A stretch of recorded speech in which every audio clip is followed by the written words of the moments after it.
তীব্র গরমের মাঝেও ঈদের লম্বা ছুটিতে বিশ্বের অন্যতম দীর্ঘ সমুদ্র সৈকত কক্সবাজার ছিল পর্যটকে টইটম্বুর। টানা ৬ দিনে আগমন ঘটে ৭ লাখ ভ্রমণ পিপাসুর, যার কারণে চাঙা ছিল পর্যটন খাতের ব্যবসা। চেম্বার অব কমার্স বলছে, প্রত্যাশার চেয়েও এবার ভালো ব্যবসা হয়েছে, যা ৬০০ কোটি টাকার মতো। মোহাম্মদ ফরাজের ক্যামেরায় বিস্তারিত জানাচ্ছেন সুজাউদ্দিন রুবেল। ঈদের লম্বা ছুটি, তাই সৈকত শহর কক্সবাজারে ঢল নামে পর্যটকের। ঈদের পরদিন সৈকতে আগমন ঘটে লাখো পর্যটকের। এর পরদিন পর্যটক বাড়ে আরও বেশি।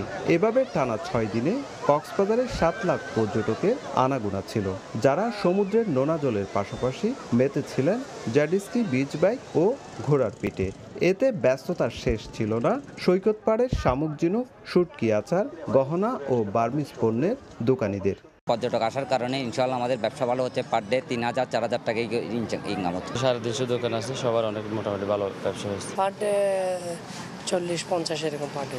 কক্সবাজারে রয়েছে ৫ শতাধিক হোটেল, মোটেল, রিসোর্ট ও গেস্ট হাউস। প্রত্যাশা অনুযায়ী ব্যবসা হয়েছে বলে দাবি হোটেল কর্তৃপক্ষের। আমাদের যেরকম প্রত্যাশা ছিল সেই প্রত্যাশা অনুসারেই আমরা মোটামুটি ভালোই হয়েছে আমাদের বিজনেসটা। আমরা আশা করব আগামীতে যাতে আমাদের যারা ব্যবসায়ী মহল আছে তারা যদি আরো একটু পর্যটক বান্ধব হয়, তাহলে হয়তো আগামীতে আরো ভালো ব্যবসা হবে।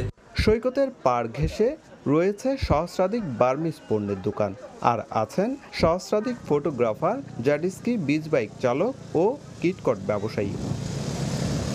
সুজাউদ্দিন রুবেল, সময় সংবাদ, কক্সবাজার।